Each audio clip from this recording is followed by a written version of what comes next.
You can't get it. Mm-hmm. You have the ability in your conscious mind to reject that idea, kick it out of your mind. Thinking of why you can't do something is never going to do you any good. And keep thinking until you start to think of thoughts of how you can do it. And the way will be shown to you. It comes in the form of images in our mind. Think of how you can and not why you can't. Okay. So our first step is to set That's the some first goals. step. And think about how we can go about reaching those goals. Exactly. And just think of how you can. Now, I would say before you get into that, you should get a good book and start to study it. Select a person who is already doing something that you'd like to do. Get to know that person. Mm-hmm. Go to the experts for advice. Don't ask the person next door, your mother, father, brother, or the guy that works beside you, because they don't necessarily know. There's no point in asking a person how to earn a lot of money if they're only earning $10,000 a year. They don't know. If they knew, they'd probably be earning a lot. It's like, don't go to a sick doctor if you want to get healthy. Okay. So you find someone that you can go to for advice. Get a real good book and lock into that book and start to study it. Like, I've had this one that looks like a Bible, you know. But this is Napoleon Hill's book, Think and Grow Rich. I've been reading this thing now for 23 years. I'll probably read it for another 23 years. I get another good book that I brought over here today. It's called The Power of Your Subconscious Mind. Now, I'm not getting a commission for selling this. The author's dead now. He's been gone for a couple of years. But Dr. Joseph Murphy wrote this book, The Power of Your Subconscious Mind. And that's probably one of the best books that you're ever going to find, because you're going to learn something about your mind when you read this book. Okay. Now, I read a lot of books. I've got probably 1,000 books sitting in my den at home in my library. But the one that I carry it everywhere I go, and I read it all the time, is Think and Grow Rich. I never stop reading it.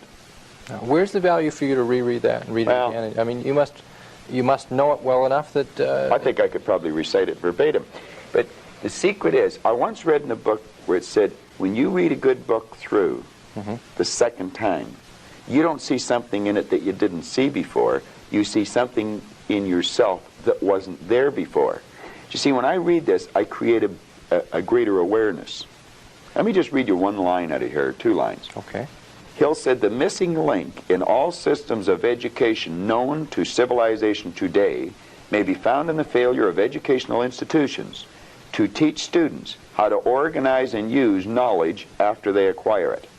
He went on to say that we should understand the real meaning of the word educate. It's not going to a brick and mortar edifice for 25 years. Okay. That's gathering information. You'll probably develop your memory, but I would question how well you develop your mind. And I'm not against education, because I encourage my children to go to school, as we know it. Now, he said the word education comes from the word educo. And he says it's derived from the Latin word educo, meaning to induce, to draw out, or to develop from within. An educated person is not necessarily one who has an abundance of general or specialized knowledge. An educated person is one who has so developed the faculties of their mind that they may acquire anything they want or its equivalent without violating the rights of others.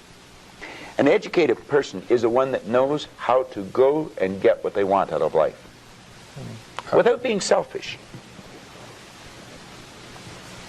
In sense, a researcher, somebody who knows what they're looking for and knows how to go about finding Well, I think we should forever be involved in research, because learning is a lifelong process. You never stop learning. Education means to draw out from within. We're drawing on an infinite source. We've got deep reservoirs of talent and ability within us. We can learn to do anything. We have phenomenal powers.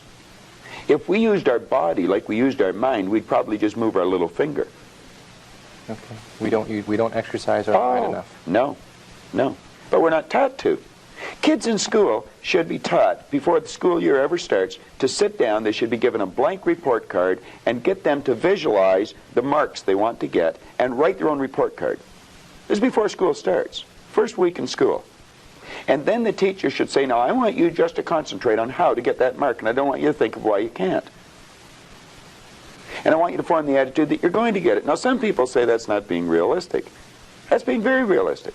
That's following the success principles that go back 6,000 years in recorded history.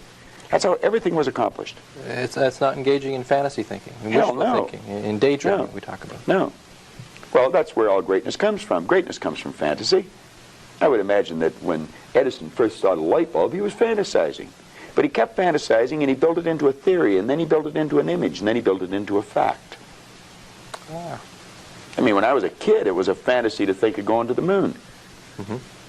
We've been up there with cars, playing golf. Okay, you mentioned in terms of success principles, attitude, this business of attitude. Attitude. It takes in the way you think, the way you feel, and the way you act. I'd have a difficult time really explaining attitude right just in a conversation. I use a board in the seminar, and well, I did an attitude seminar last night.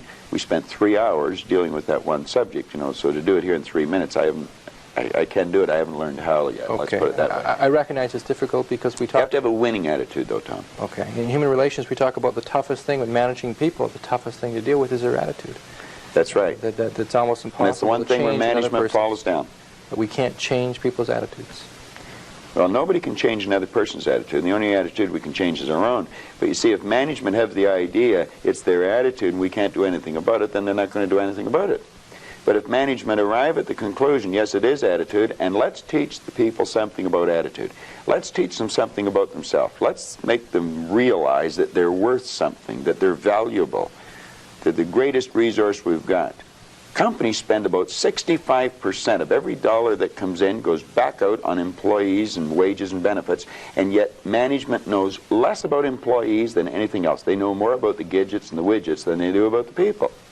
Okay, so your suggestion is we develop a winning attitude. Absolutely. Can you define that for me, first of all? What is a winning attitude? Well, if we can understand, let me digress for a second. The whole universe operates by laws, and there's a law of opposites. It's called the law of polarity.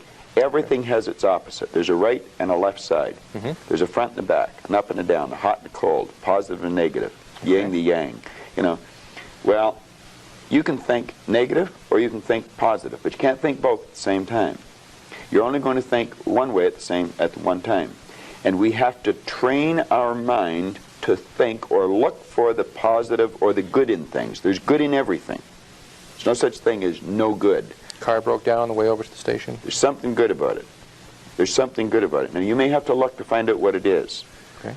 Yeah. But there's something good in everything. There has to be a positive and a negative for anything to exist. There's a law of gender that decrees that. Science understands it. It's taught in science. Okay. Well, once we understand that there's this law of opposites, there's negative thoughts or positive thoughts. As the thought energy flows into our mind, we decide what we're going to think. A person's out of work. They can decide to think, I can't find a job, but they can decide to think, I can. If they're thinking, I'm going to find one, then they'll start attracting a train of thought to them, figuring out how to find it.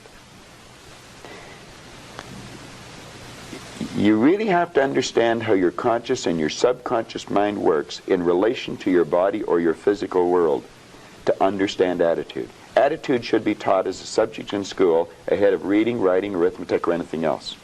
Because it's a person's attitude that's going to determine the marks they get.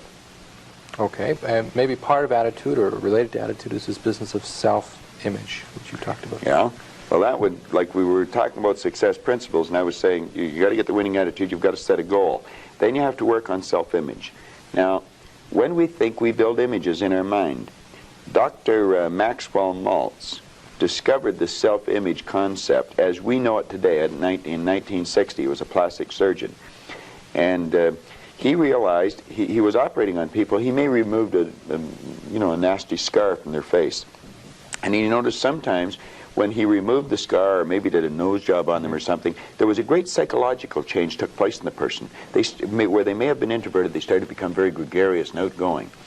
And he postulated that there must be two images that we have, an exterior image, and we also have an inner self-image. And he started to study this, and he wrote a magnificent book on it called Psycho-Cybernetics.